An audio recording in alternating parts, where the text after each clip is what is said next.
Okay, welcome to the March meeting of the Southampton Village Planning Commission.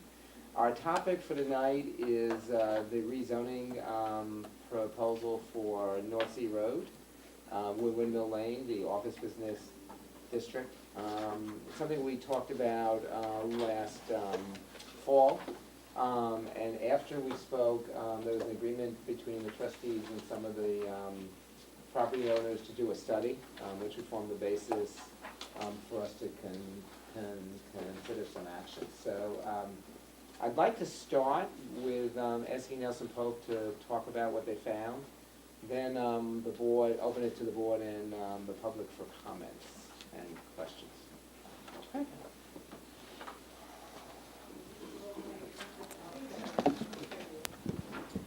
Good evening.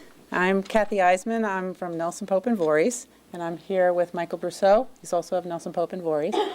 We were asked by the village to conduct a study of the zoning and land use and do an economic and market trends analysis of office and retail for the office district along North Sea Road and Windmill Lane.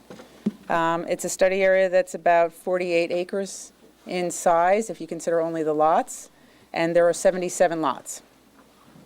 So we conducted, as I said, a land use analysis and an inventory of the parcels at that time. And there were a number of vacant parcels. Part of the reason for the study was that this is one of the gateways into the village business district. And at that time, there were a number of properties that had been vacant for quite a long time. And, this is a very successful business district, and to be a gateway into that and have several vacancies it just doesn't seem like it is the highest and best use of those properties. So the idea was to look into see if retail could be considered along this corridor in a limited way, in a way that it wouldn't necessarily compete with the downtown, but also provide goods and services that are needed year-round. And so Nelson Pope and Voorhees conducted a market study to look at also office districts to see what is the demand for office uses throughout Suffolk County. And that has been lagging behind for a long time. Office space is very difficult to rent or to develop in general. And in particular, smaller offices, unless you're in a Class A, developing a Class A big office building, they have very limited desirability at this point. On the other hand, the retail market trends analysis did show, and as did Gibbs' study, which you're familiar with, that there is a need for a lot of retail actually in this area, within the local area, the primary market area, and also a secondary market area.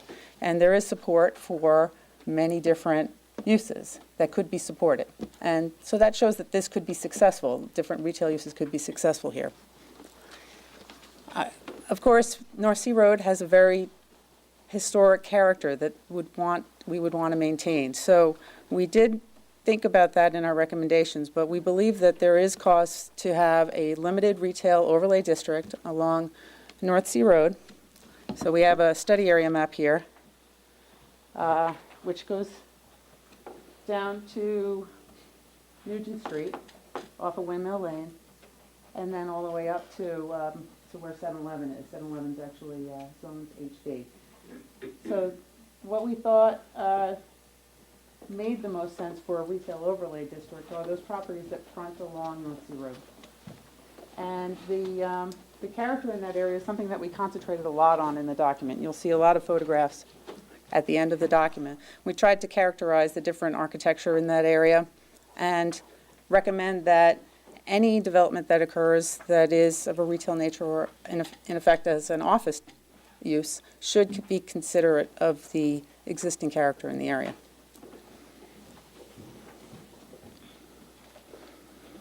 There are a number of other recommendations in the study that are more on the periphery, but important as well, is that this is clearly an area that has a lot of traffic congestion, and some of the congestion is caused by backup from people pulling into different uses along North Sea Road and also Windmill Lane. And so there is cause to consider acquisition of properties as site plan applications come in, to acquire enough land to provide enough a lane so that way you can have a turning lane in those areas. So I think that's an overview of the study, and if you want, I could go into more detail, or Mike's here also for answering questions. Why don't we answer? So first of all, could you explain for everybody how an overlay district works? Yes. An overlay zoning district does not take away the underlying zoning. That would remain in place.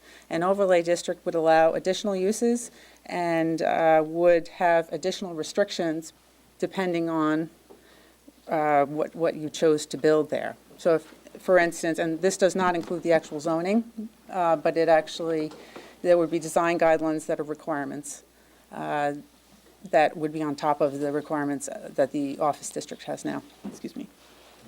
Can I grab my water? Sorry.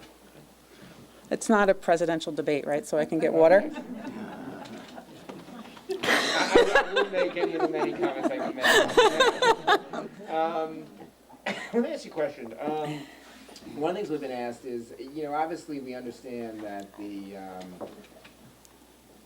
Suffolk County has a fairly significant office vacancy rate for a number of reasons, many of them demographic at this point. Mm-hmm. Have you done a study of what the office vacancy rate is in the village? We did the vacancy rate for this area in particular. Right. At that time, yes. At that time, there were a number, and I don't have the number offhand. 17%. Okay, 17% vacancy at And that what Well, time. no, I'm sorry, not 17, it was, So let me actually ask it a different way. So, in a healthy office environment, vacancy rates 9, 10, 12% is a fairly typical rate. By the way, as I'm sure you know, there's not a suburb around New York that doesn't have a high vacancy rate at this point.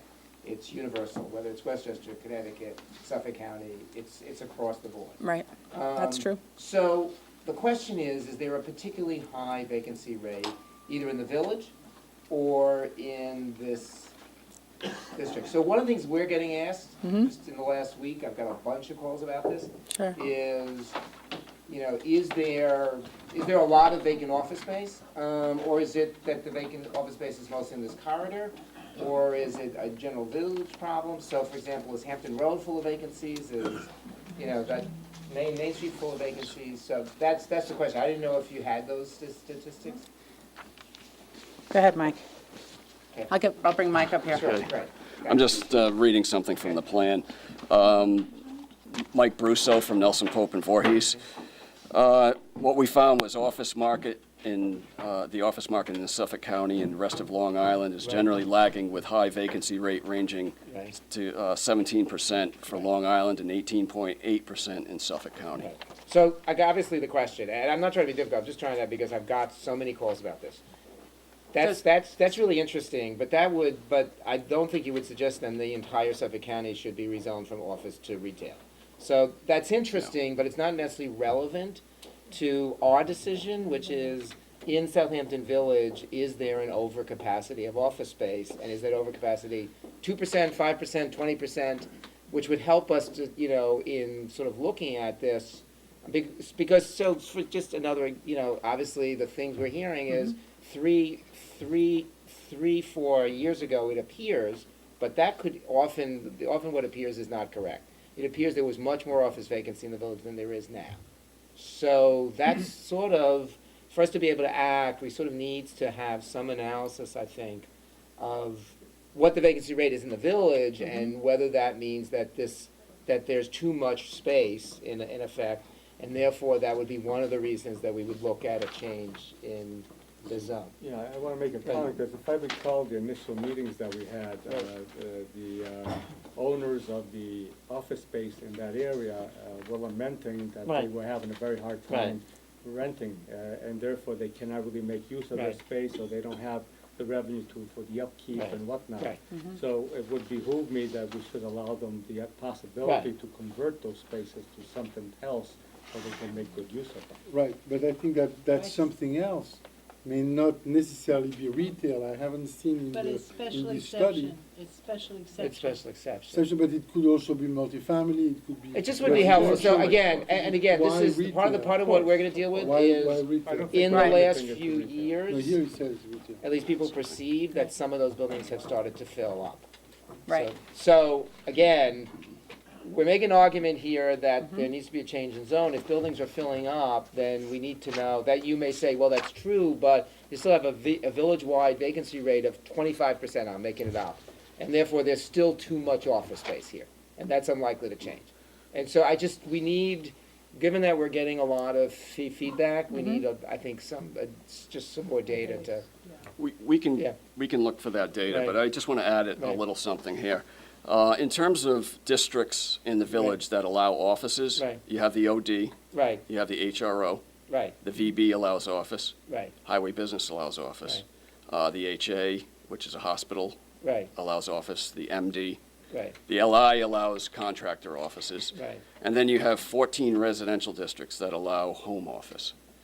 As far as retail, you have Right. the Village Business District, Right. which is at capacity, essentially, would you say? No, so again, just understand the problem we're having. So we made this major effort to rezone, and we're talking about sewers, Okay. because, a significant component of the village business district has large vacancies at this point, mostly along Windmill Lane and New Nugent Street. So one of the things we asked early on, and we're being asked again, is this gonna have an impact on that? So retail, I think you did a great job of sort of talking through the retail. What we're hearing, which I didn't expect to hear, and I think we need an answer for, well, does that reflect a lot of office vacancy? Or is it just that there's just not gonna be any more, that we just have too much office space at this point? So that's, I think, well, it's true, so I understand what your answers were about the retail in terms of what's not, how it would be less competitive with the village business district. And, But it's not like the village business district is 100% occupied, right? yeah, it should be. There is a demand for retail space. Yeah, why So- wouldn't it be 100% occupied? I mean, There's, why do you there's, refer, for there's example- seasonal demand Right. Right. on, so, and let me, again, I'm just So- trying, because we're gonna have to answer, and I really wanna have good answers. Right. Yeah. There's seasonal demand very strong on Main Street and Jobs Lane. A use which originally looked at this area ended up on Hampton Road, and that's created tremendous retail activity on Hampton Road. So, there's a lot of answers to that in terms of the size of that space and whether or not that would have ever been allowed through a special exception on North Sea Road. But in fact, in that case, that going on to Hampton Road created a lot of retail. So those three streets are doing fairly well. What was that? When Citarella. I mean, the difference between before and after Citarella on Hampton Road is astonishing. I mean, that's probably right now the strongest retail street in the village. Right, that's a retail use that had originally looked in the North Sea Road district. When they couldn't move there, moved into the village, and it's had a lot of impact. So what we want to say is, so that's very nice, but there's still retail uses that would make sense for North Sea Road, and there's still too much office space. So again, I don't want to overdo it, but we need to I understand. be a little I more understand. analytical about the office space, because I was just at a meeting in Greenwich, and all they talk about is how much office vacancy. So this is a suburb-wide problem. It is. And so what we really need our analysis to be much more about what's happening in the village. And I agree with you, there's a lot of, we do allow it throughout the village. I think you could, but, and I don't want you to look, I don't want you to spend the next 6 months doing this. I think if you just looked at Hampton Road and maybe the other places where there's, and the village business district where there is a significant amount of office, I don't think you need to look at the entire village for office space. Because what you're really looking at is there's a number of fairly decent-sized office buildings on North Sea Road that obviously still have vacancies. So. Other questions on the commission? Okay, so I guess the other thing, and I think to some extent you addressed it, I'm just trying to go through the comments we're hearing, sort of, and we'll hear other comments from the audience, is concern about whether or not allowing retail will impact the residential that's both on, immediately adjacent to the street. Right. So I'm getting calls from people who live on the street, who live close to the street. Right.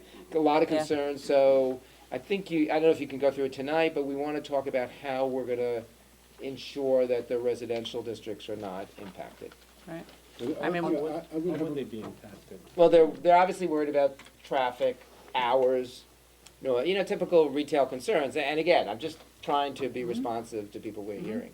But I would also like to see maybe a study as to allow more residential in that area and look at what could create maybe a residential overlay district also in that area. Isn't No, residential just- allowed already? It's special exception. It's special exception. I think it's currently special exception. Right, and just to answer your question, Right. Paul, Yeah. in regard to some of the retail uses, they would be special exception uses, Right? and we do have special exception standards Okay? in the document Right. that we're recommending, and Uh-huh. one of those would be a traffic study. Uh-huh. So if someone comes in and they want to do, we're Right. talking at a maximum 5,000 square foot building footprint. Right. You know, it's not, Okay. this is not a Home Depot. Right. You know, right, so it's okay. very- That's what I was hoping you It- would say. So yes. I want to start out by saying, I think people are misunderstanding what they're hearing. So we're talking about fairly small retail Absolutely. spaces. And I think generally our thought is that those are, even if it's 5,000 square feet, it would be split up into more than one establishment. Um, And it would have to be approved. Right. Would have to be approved. You know, there's a transition yard of Right. 50 feet on the Okay. side and the rear. Right? We have, I'm trying to find the standards here, but we increased the setback to the rear, Mhm.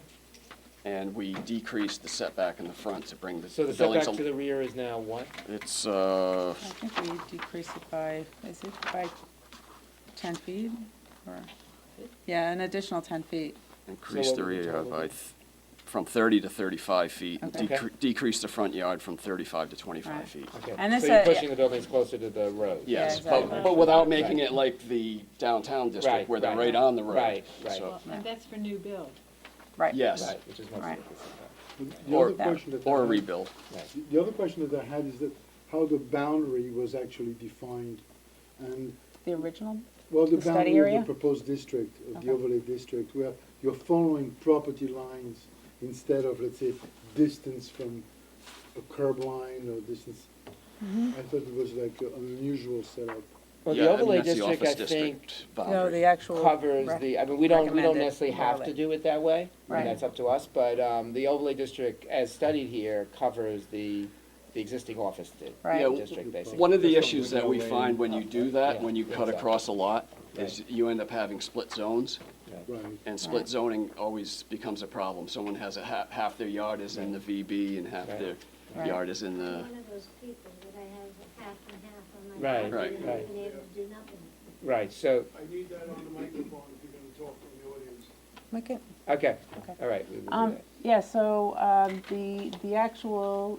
Sorry, we're yeah. gonna go to public comment in a minute, and I'd like you to come up and, Yeah. if you can then come up and give your name, that would be great. Right. And Okay. is there a special reason for the property at the corner of White Street that was excluded?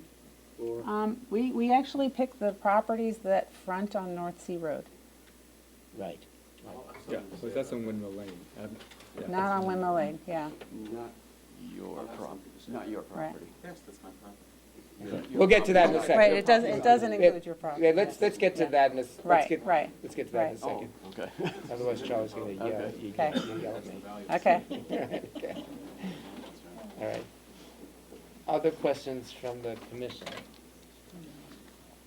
Okay. Public comment questions, do you wanna start?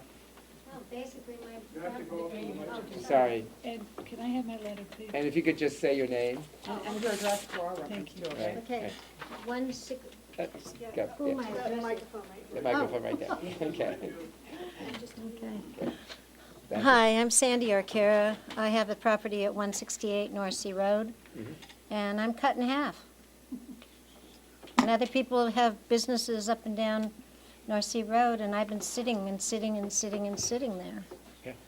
And I need to have one way or the other and have the Right, other people right. abide by what I have to do, which is eat my property, Right. or else allow me to do something with Right. my Is your- property. Okay, Is Your your property's property not developed. developed? It's a house on it. it's a house, There's a right. house. Right. It's a residential house. Yep. How And many- so half of the backyard is residential, the front yard's commercial. Right. So I can't do anything with it. How many houses remain in that district, do you know? It's in the report. We do have an inventory of the uses Right. in there. I think three. I won't, I know there's at least 3.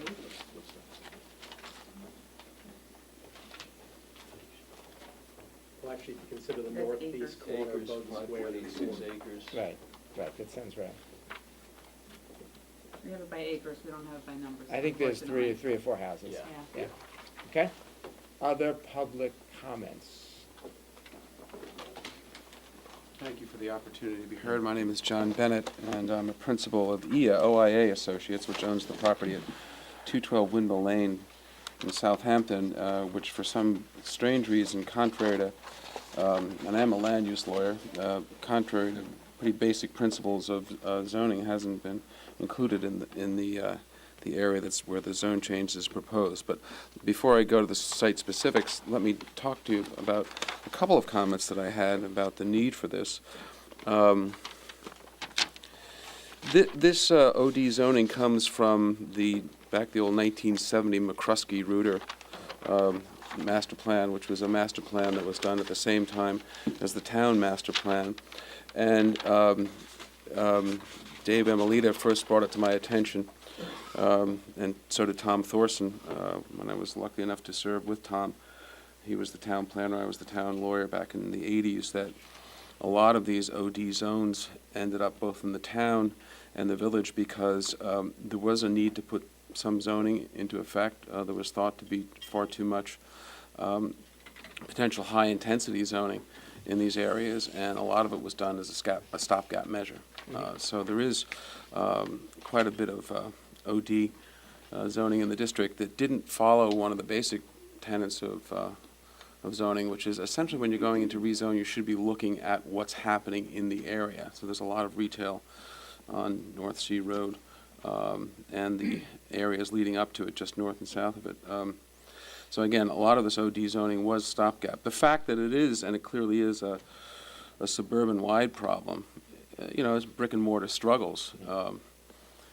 Every time my wife sees me buying a book at Amazon, she yells at me and says, "You better go down there because those two guys aren't going to be there for you to go and enjoy their bookstore if you don't go buy, even if it costs more." And she's right. But the fact that it is a suburban-wide problem, I don't think it means that that's an excuse not to deal with it here. In terms of other uses,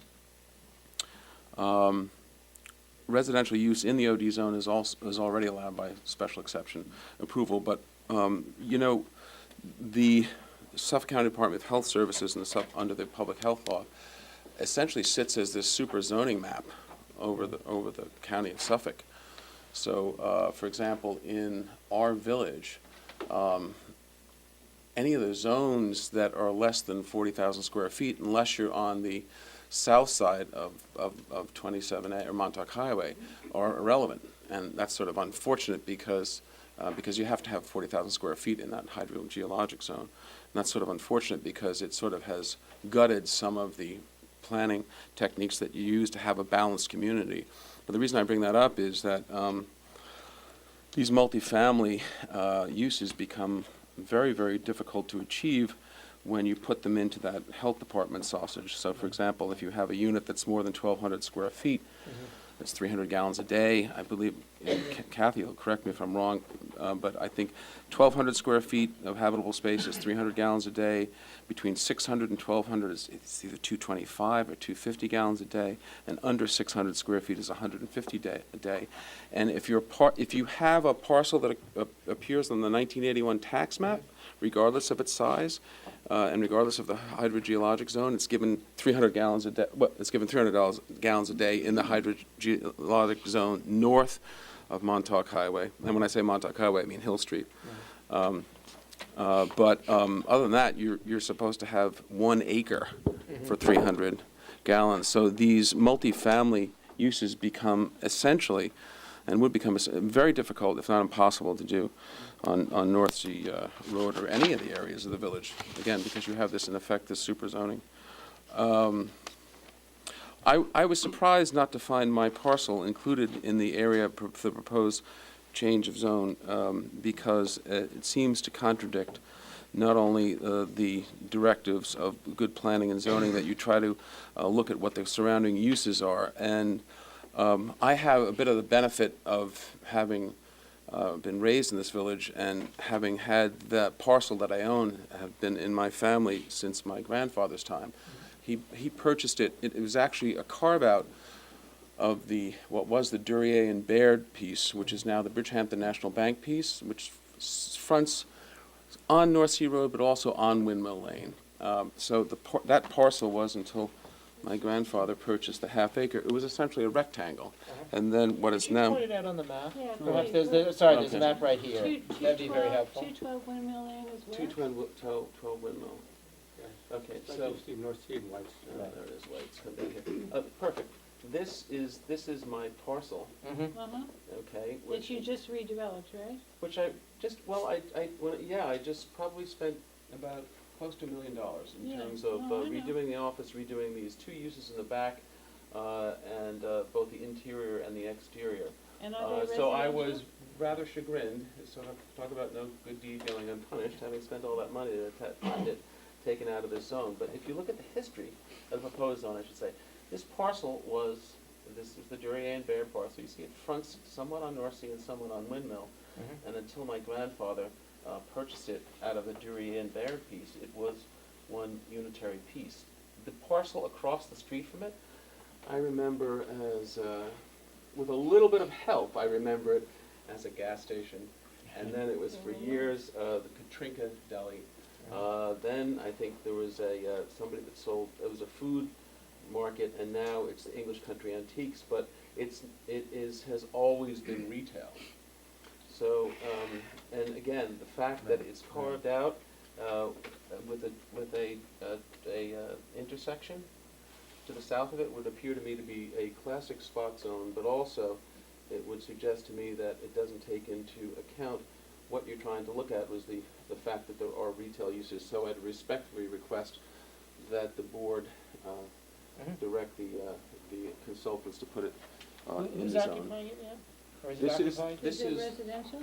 No, this is my law firm, and there are Right. 2 light industrial pre-existing non-conforming, legal Uh-huh. pre-existing Yeah, they were non-conforming uses carpet. in the back.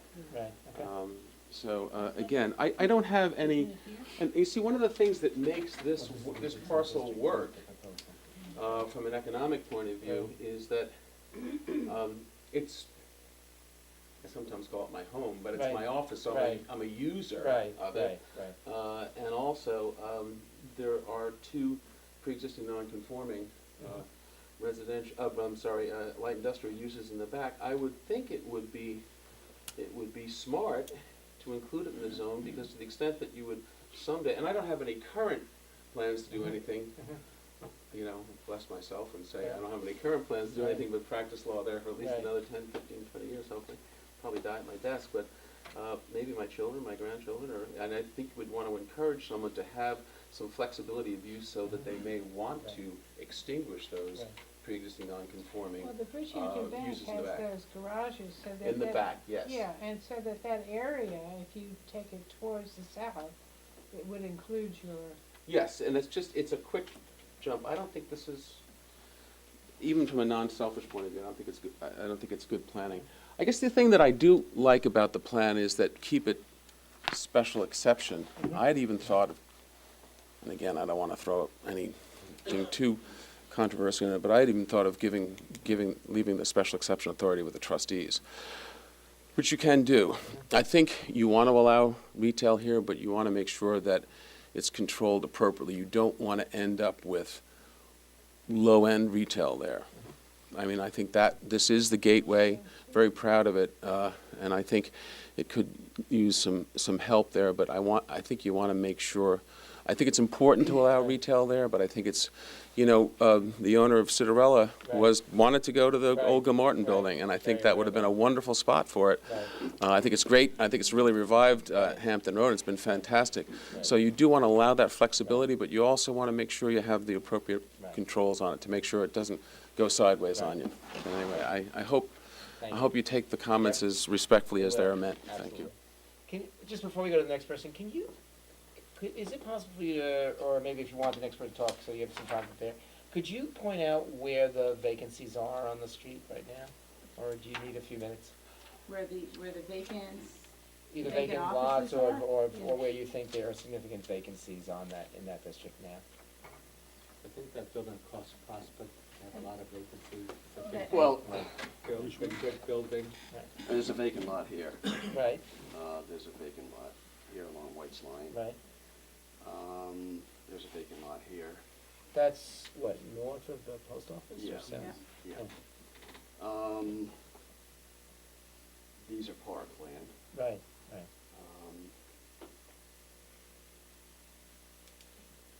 That is vacant, but I don't believe that that's developable. Correct. I don't think it is. Okay, So, so I mean, that's a right. quick overview. Right, I so there's think. not a lot of vacant lots here, it's really more whether No. someone redevelops an existing. It is a little surprising that they've remained vacant, some of Right. them, being where it is.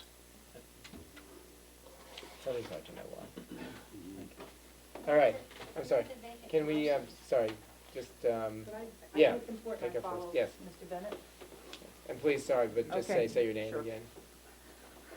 Hi, my name is Bonnie Krupinski, and I'm here on behalf of Bistrian Land Corp., and we are the adjoining parcel to Mr. Bennett. We actually, my father, Peter Bistrian, purchased the property from Duryea and Baird, and we actually had an active yard there for a number of years way back when. And I'm just here to be supportive, like Mr. Bennett.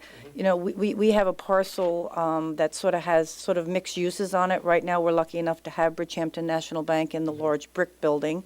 But we have the ancillary buildings in the back, which basically are storage at this point, and it's almost 3 acres of land there, and it really is totally being underutilized. And we sort of look to the village and their ability to look forward into the future to sort of see how this could be developed and be helpful within the community. So we're very supportive of what's going on here, and you know, with the idea that if we could have some beneficial uses on this property going forward in the future with our lease with the bank, we could certainly be helpful. So, I mean, that's really, I'm here with a total open mind and sort of say we're sort of looking to you. Sure. Okay? Thank you very much. I mean, I can add a little bit to what the plan currently recommends. That is within the overlay district that we're discussing. And there are 2 accesses to the property, one off of White's Lane and one off of North Sea Road. And then you have offices here. We thought that this could actually be a nice office or mixed retail office development. It is a large piece of property, and the way the zoning standards are set up, I don't recall if it's 3 acres or not, but apparently it's 3 acres. You could actually subdivide this and get a couple nice uses there that could serve these offices and the North Sea Road. And while having a large transition yard here to protect the neighbors, right now it's vegetated. So that's basically what the plan identified for that property. Right. Do you want to make a comment? Where are the other, if there's only 3 houses, and I know I'm one, and next to me is 2, where's the third one? It's the corner, the northeast corner of Bowden Square, Right, Where's the White that? House at the corner. yeah. Can somebody show me? Bowden Square here. It's basically across from the public house. There's a house there too, Where is It's this, not in- 27? on Willow Street, on the corner of Willow Street. Okay. Okay, and then there's a house here and a house here on north of Sanford. Where are you? Okay. So there's 4 of us, okay. We have that on the land use map. So that's, these 2, we together are one parcel. And you're trying to sell this piece right here. Okay, thank you. Any other public comments? Yes, sir. And please say your name first. Sure, no problem. Wayne Bruin, O'Shea, Marcinsick and Bruin. I'm here on behalf of Willow Street Properties, who is a property owner here. I'm also here on behalf of 99 Sanford LLC, another property owner. First of all, I want to commend both the village board and this commission undertaking this study. I think it's a tremendous job. It's a little different than what the studies I've seen this village undertake, which is one of, let's call it in a restrictive manner. Here, I think what you need to be commended is looking at this area which has been underutilized. There are vacant lots, there are buildings that aren't utilized, and looking at why isn't it working, number one, and what can we do to make it better in the fashion that you desire, first from a design standpoint and otherwise. So when I reviewed this study, just to give you my background, I have a planning background. I was a town planner. I'm very familiar, and I'm glad Mr. Bennett got up and gave you a little bit of the history and what preceded all this, the McCroskey-Reuter plan and the like. In particular, John noted the office district was sort of a transitional zone that was a placeholder for that area in between, and you have a mix of residential, and you have primarily one use, office. You have some limited, maybe you can do a restaurant, but you tell me which parcel is large enough to meet health department standards to do a restaurant. Unless you're pre-existing, you're not going to have that use anywhere in the village. So what we have is a very limited use of this office district. There is a lot of office district in the village, and I'm glad you point that out. I think you need to look at the entire village if you're going to get into how much office there is or otherwise and so on.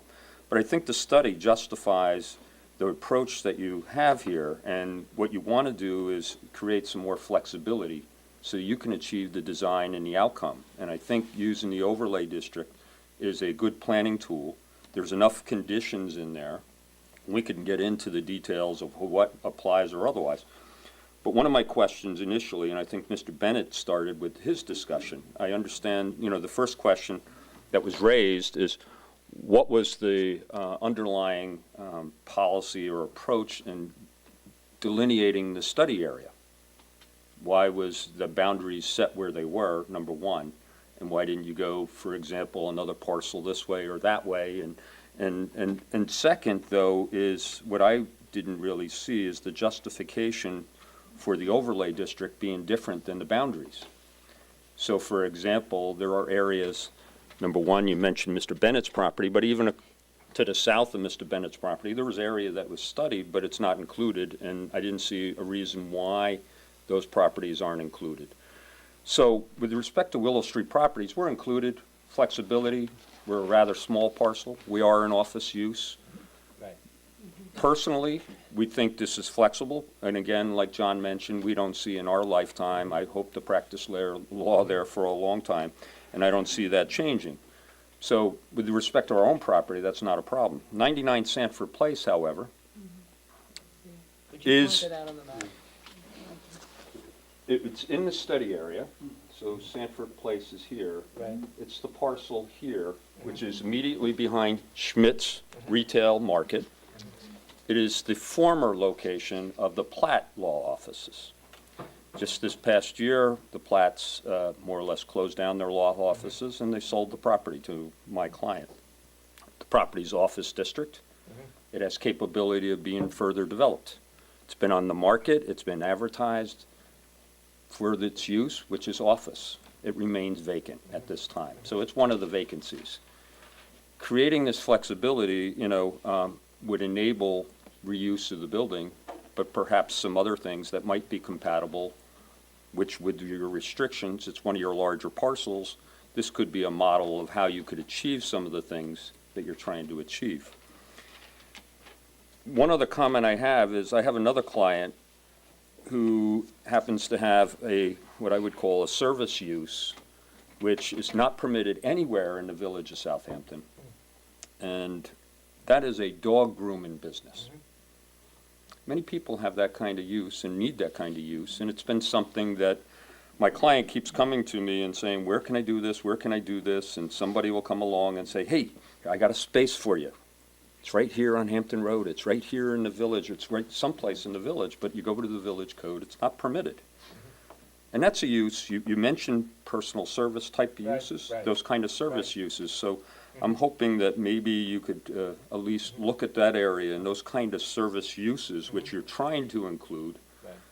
and find a place for them, because there's no place they're allowed, that particular use is allowed anywhere in the village. And that's a daytime use, you bring your dog, you get it groomed, the dog goes out. It's not a kennel. Right. It's not overnight. I understand the village, when they took out, Right. you know, the whole thing about animals and keeping the animals in the village and Right, things right. like that. But that's a particular use. Right. So I want to commend you on that, but creating the flexibility, but I think, for example, 99 Sanford Place should be in the overlay. Okay, that's number one. And I agree with what Mr. Bennett said, but I would like to see, you know, the rationale as to why you excluded certain parcels. And my point is you went in the study area, and unless there's something specific from I don't know what you would call it, maybe the topography or something else doesn't lend it to that kind of development, I would think you want to include as many of those parcels as possible to create that flexibility. But of course, the controls that you put into place, I feel confident that the village can maintain the character they're trying to do here, so.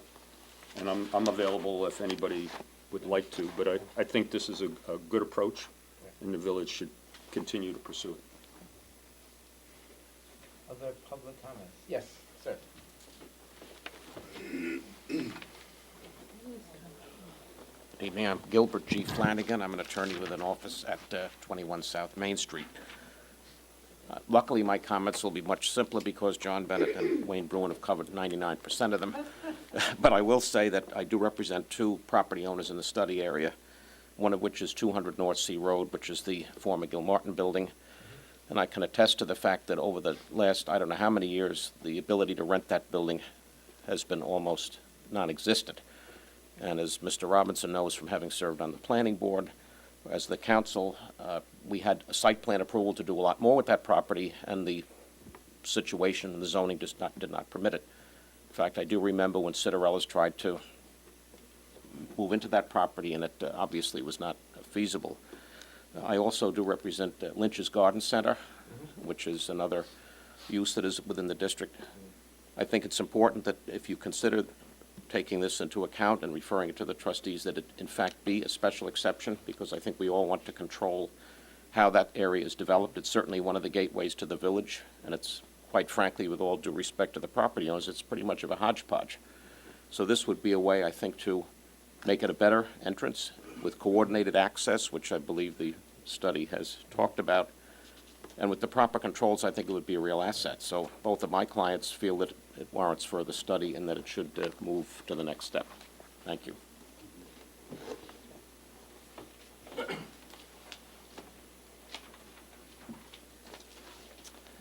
Good afternoon, members of the board. Bo Robinson. I've been sitting here trying to think of how to put this in a perspective.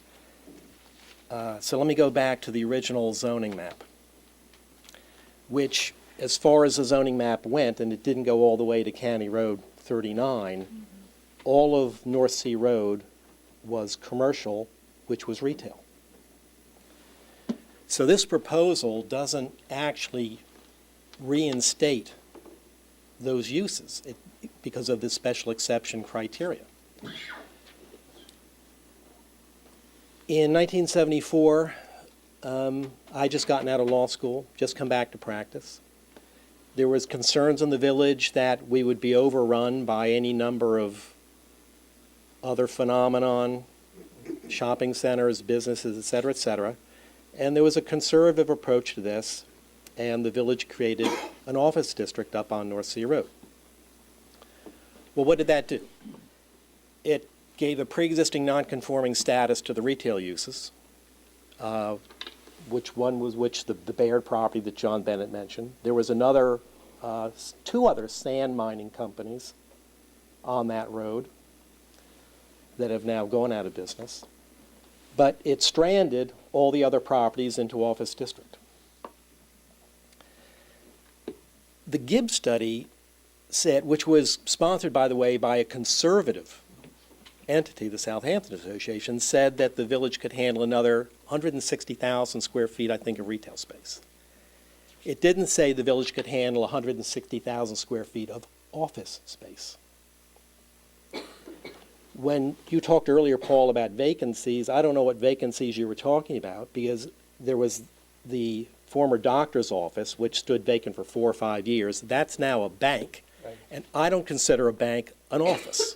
It's a bank. It's a retail use, and if you put an ATM in a bank, it becomes a very trafficked office use. And there's been one office building other than that bank since 1974 built, which is Wayne's office, and that's locally used. Right. The rest of this office district is nothing but an abject failure. I don't consider this an office district zone. I consider it a dead zone, because you can't do anything with it. And the businesses that are thriving and are able to survive and are able to have their owners put some equity in are the pre-existing non-conforming retail uses. So I don't know who's been calling you, but as you know, I've been working on this for 7 years, and nobody's calling me, and nobody that I've ever spoken to thinks that this is nothing but a good idea. And if you go down the street and you look at this, and somebody calls you up and say, well, we're going to now be overrun by retail, what's happened to our office district? The building on the north side of Hampton Road, opposite Little Plains Road, I think has had a green for rent sale sign on that property. I haven't been there for a while to know what the snow's done. I think it's been 20 years that they've had a for rent sign on that building. Nobody has built any office buildings on Hampton Road.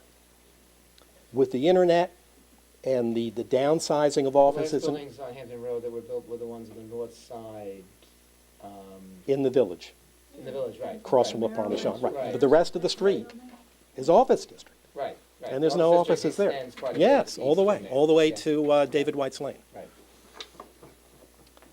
Right.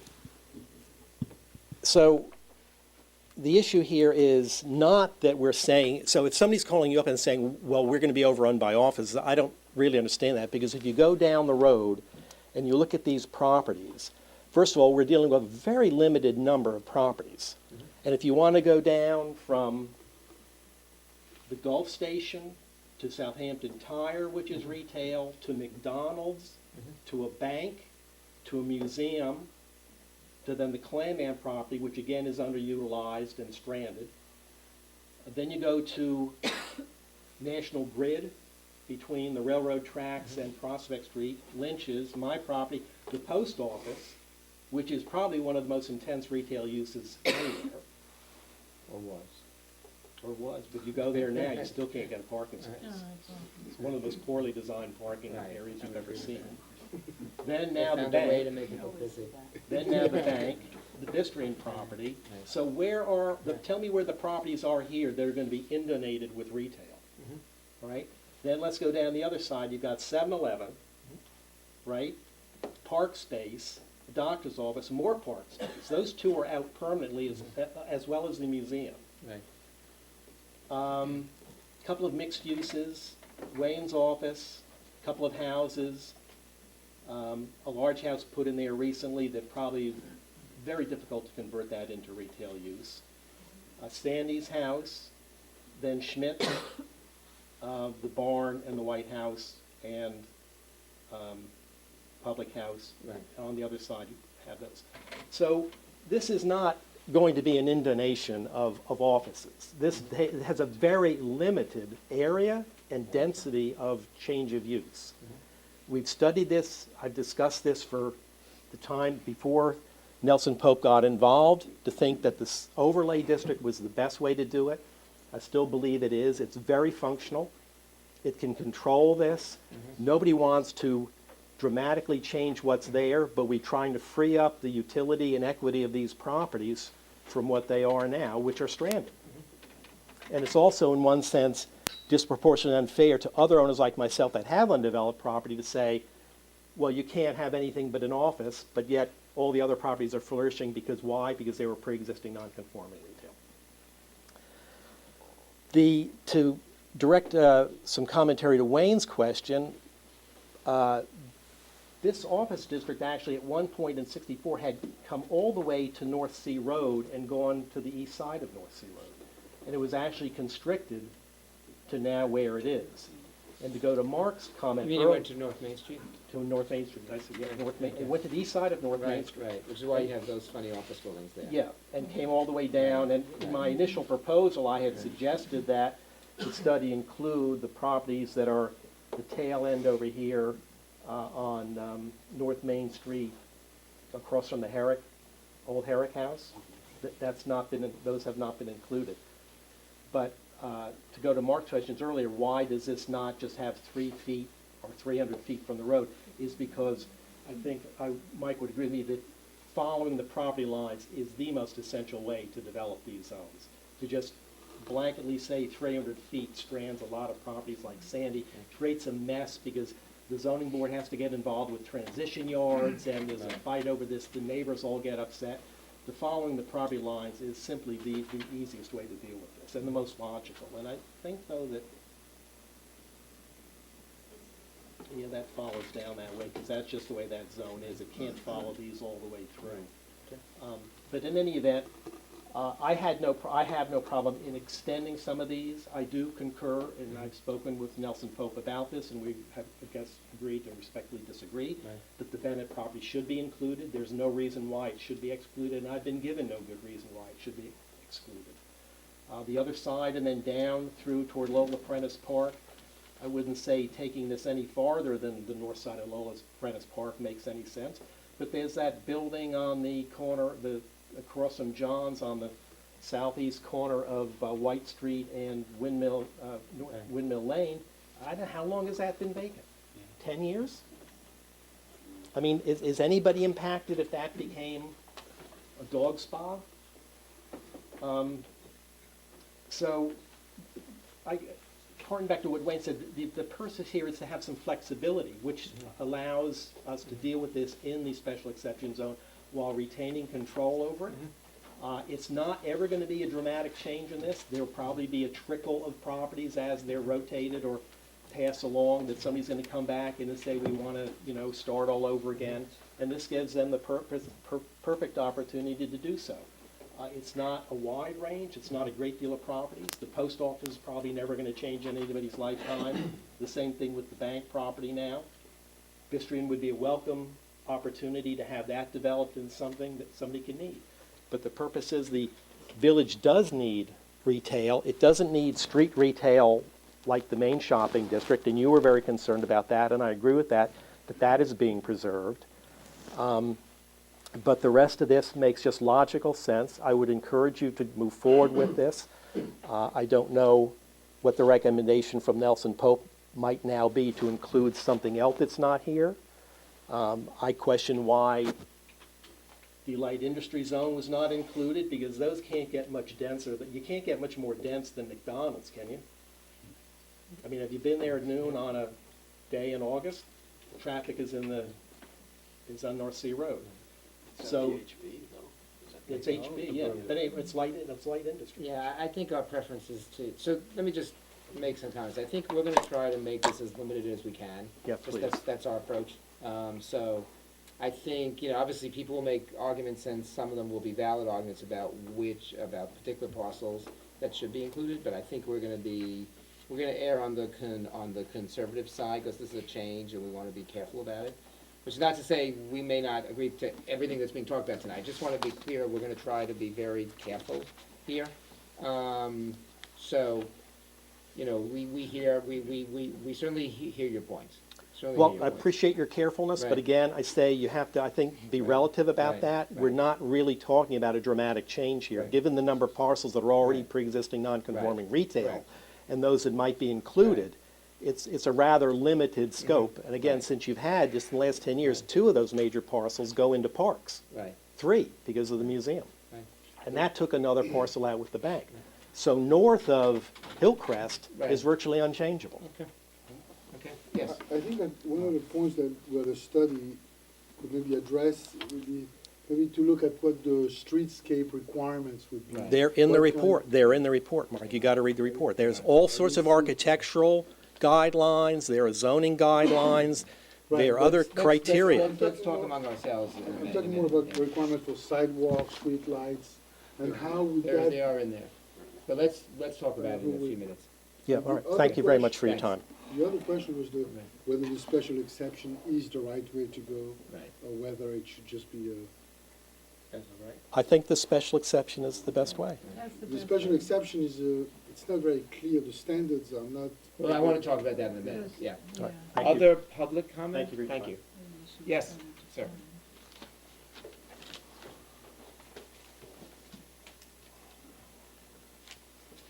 I'm Dr. Eugene Parker. I own 270 North Sea Road, which is just south of Dr. Giuliani's office, next to the, I guess that's considered park space, right? Right, right. So I bought it 15 years ago, and it was a house, and I converted it to an office, and I'm an optometrist. And so I actually have light retail. I sell eyeglasses, right. but everything is closed and confined within the house. So this situation, personally is ideal Right. because I have a professional and also a mild light retail use that I think would be welcome. Right.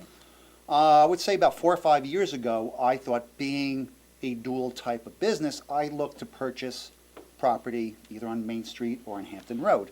And as you all know, it's very expensive. I've been out here 25 years. I live in the village. I live in Halsey Street. And I researched all this. I think this area also has the flexibility, too, that you might get some smaller businesses that can afford Right.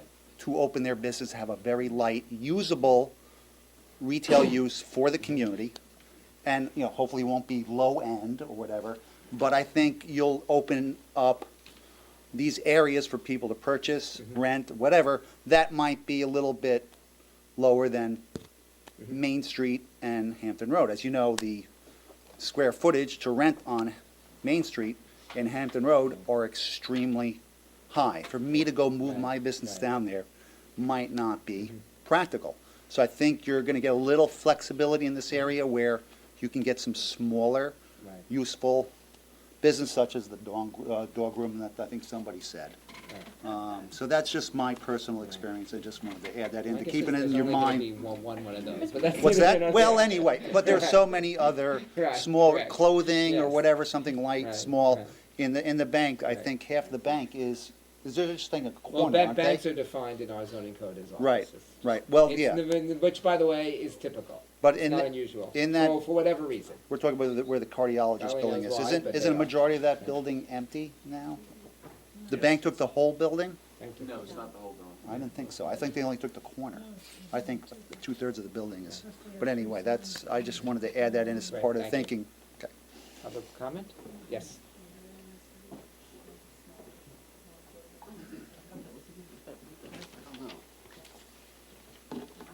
Susan Stevenson is my name. I live in the village.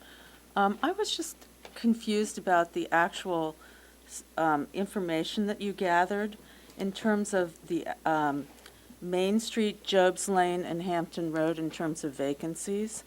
That, from my perspective, at least at this time of the year, there are some real difficult places down at the end of Jobs Lane. It's quite empty.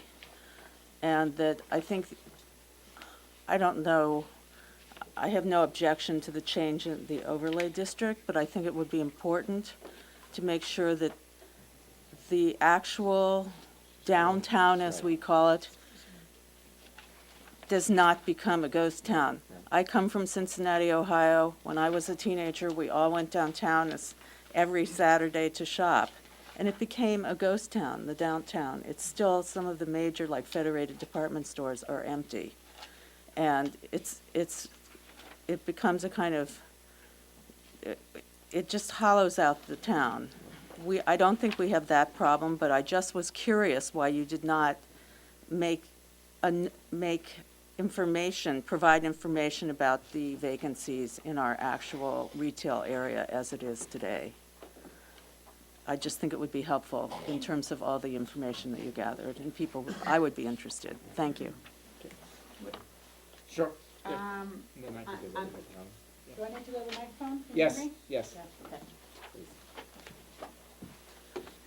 Okay, on page 10, we do have a summary of the land uses within the Village Business District that was done in September of 2014. So that was a snapshot at that time, and out of 264 total uses, there were 19 vacant. So it was a pretty healthy downtown at that time. It was the end of this, it was still in season. So, I'm very well aware that things change after Columbus Day. It kind of extended the season. Yeah, so. I think, one thing that's interesting, and again, as we talk about what next steps, so one particular problem I think we're having in the village, besides the problems caused by the lack of sewers and therefore the limited uses, which is another topic, but, and maybe some of you could come to that meeting next time, but, I could ask, but anyway, but more seriously, there's a number of larger buildings on North Sea Road in Windmill Lane, and they're clearly having trouble finding tenants. Right. And I would posit, given there are two drugstores in the same street owned by the same firm at this point, there may be yet another vacant larger building on the street.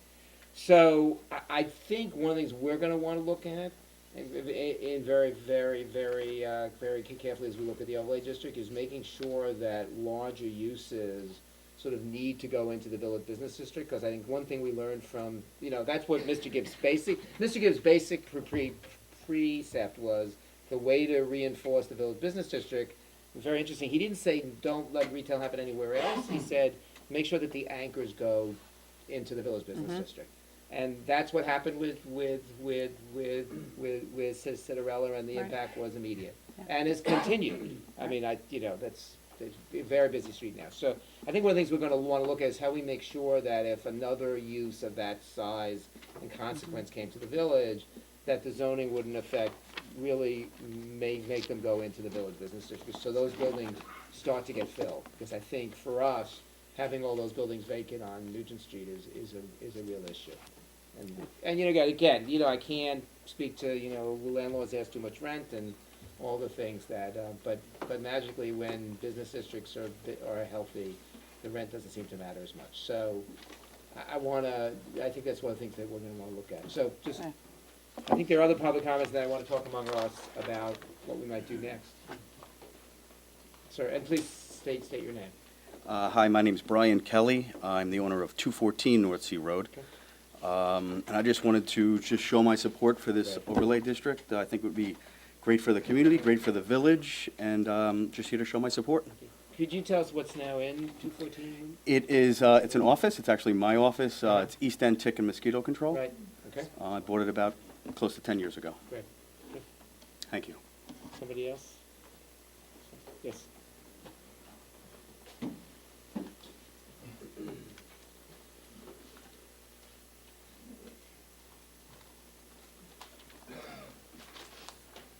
Good evening. My name is Doug Schmieder. I'm the owner of 99 Sanford Place, which is the former Platt property. And I just wanted to go on record that my concern is that the subject property, which I own, was included in the study area, however, not included in the overlay district. Is that's the property to the, in back? of Right Schmidt? behind Schmitz. Right. So what's the rationale? And in not including me, it would isolate me and make my property unproductive. Let me just ask you one question. Are there other houses on that street? Yeah, they're all commercial. There's a plastic surgeon. It's all office district use. So there are no big people living on Sanford I Place? think there's one person. I had a house. Yeah. Pardon me? Don't have it anymore. I didn't hear what you just said. Doug, I had a house at the end of Sanford Place, but no longer own the property. Oh, okay, yeah. All right. So for the record, I would like to be included in the overlay district. And do you have, or does anybody have a statement or reason why subject properties were included in the study and not included in the overlay district? Why was it studied to begin with? You want to talk about that? Yeah. All right, thank you. Thank you. I think there are different ways that you can define the study area. There are a number of ways. We started out with the office district, which is the existing zoning, and you're still allowed the same uses. Our thinking was properties that front on North Sea Road. Right. Just like is the case with most retail uses, they're going to be along a major street. Right. And the reason why we didn't include some of the properties to the south is because they were along Windmill Lane, and we thought it was a very institutional area. It's institutional to the south and mostly offices at White's Lane. So that was the rationale. I think we have some flexibility, and, you know, we're just here to get the input from everyone, so. Okay. Other public comment? Okay. Yes? Sorry, Paul, but permit me to make one comment. You know, I'm a firm believer of the theory that two wrongs never made a right. And you talk about... You're not going to run for president anytime soon. Yes, exactly. Exactly. Don't get us started on that. You know, comparing something to a vacancy and expressing the need for something and compared to a vacancy is, to me, a disconnect. One can say, well, there are vacancies, and I've had this discussion with mayors for 20 years. Right. Well, we don't need any more space because these stores are vacant. Well, why are they vacant? Probably because the landlords are asking too much money. So is that a valid vacancy when a tenant says, we really can't afford your rent, so the store is going to remain vacant? And I don't think it is. This is not intended to impact the core village district. Mike and I and Kathy have done a pretty good job of trying to exclude that. That study area was not included. This is another area for other defined retail uses, which are fairly explicitly stated in, I think, page 52 or 54 of the study. But I'd like to say that, again, defining this as the reason for this or the non-reason because there are other vacancies, to me, is not something that translates into the reason for moving this forward. Thank you. Other? Okay. Anybody in the commission want I think that in terms of the traffic study, I think it should really be reviewed a little bit more. I know that the bridge, the railroad bridge, you thought was not an issue, but I think that you really only have 2 lanes there, and maybe something could be reviewed, and even reach out to the MTA or whatever. Mark, you and I have now had this discussion 4 times, and I've said the last time, curb to curb under the bridge is 48 feet. That's 4 traffic lanes, 12 feet wide, and you keep saying that it's a narrow area. In front of the post office, the road is 39 feet. So it's just not... So how can the railroad bridge be a problem if the road south of that is Because being crossed you have the 2 curb walkways to on the other curb? side. Curb to curb, the pavement is 39 feet. And curb to curb under the bridge is 48 feet. And that's the narrowest part of that road. Okay, so let's take a look at that. Yeah. Okay? Okay. Other comments? Okay, so, let me suggest the following. I wanna take this to the next meeting, because we have, as I've said, we've got letters and emails and calls, and I wanted to make sure we respond to them. So the things just, we've heard tonight, obviously a lot of comments, a lot of owners very interested in having this happen. I think the things we'd like you to look at, is, and then I wanna talk about what we need to look at, is, number one, what the office vacancy rate is in the village, and in whatever most efficient way you can look at it. I understand it's gonna be very hard to, because there's, as has been said tonight, there's offices spread throughout many areas, but I think, to me, probably the most comparable district is the Hampton Road Office District, both in terms of size and the type of buildings that are there, where you have buildings that are actually purely office buildings, as opposed to people having offices above shops and all the other things we see. So I'd like you to take a look at that, because I think it's gonna help us in 2 ways. Number one, what the circumstances in the village, and then also, one things that I think we wanna think about is why is one office district working and one not? And that may also help us understand why the overlay district is or is not needed. Because obviously there's a real difference between those 2 districts right now. Just the way they're maintained, look, the occupancy, everything else. And it may be in part that at this point, people have offices, and which I think is one of the reasons Long Island's had so much trouble, really want to be in the business district. Which was not true 20 years ago, when people really were most concerned about where they could park their car. I think younger business people might have a somewhat different feel than we used to in the past. Secondly, I think we are gonna wanna take a chance just to read through the traffic study, because we are getting a lot of comments. And I'm not saying there's anything wrong with the traffic study, I think we just wanna read through it and make sure we don't have any other concerns. And then third, and really third and fourth are different sides of the same thing. What we are hearing is people who live on the blocks nearby concerned about making sure that this is not gonna impact them. And I think part of what they're concerned about is creep, to use a bad word, which is, this is not gonna mean that now we're gonna start going back into those streets. So I'm very sympathetic to your argument on Sanford Place. I know we're gonna get a lot of comments about that, because now we're going from parcels on the street to parcels behind, which people who have houses behind is gonna make them nervous. I wanna consider, I'm not saying we won't do it, I just wanna be very, very careful about how we do it. Just go on that street then, check it out. Right, I think we should do that. So, because I think one thing I wanna make sure is we can tell people who live in the blocks around that this won't have an impact on them. And then last, and please, people feel free to add, I think we're gonna wanna look very, careful. I think you've made an excellent start here at looking at what the conditions should be to the overlay district, to make sure that we're all comfortable that the retail that could be developed there under the special exception is ultimately not competitive with the business district. And I agree to you, the service uses are a very good example of that. Where those are hard to make work economically within the village. We would like to see them stay in the village, I think. I'd rather see them in the village than on the highway. So to the extent that we can, that this becomes one of the things we do there, that's great, so. Other,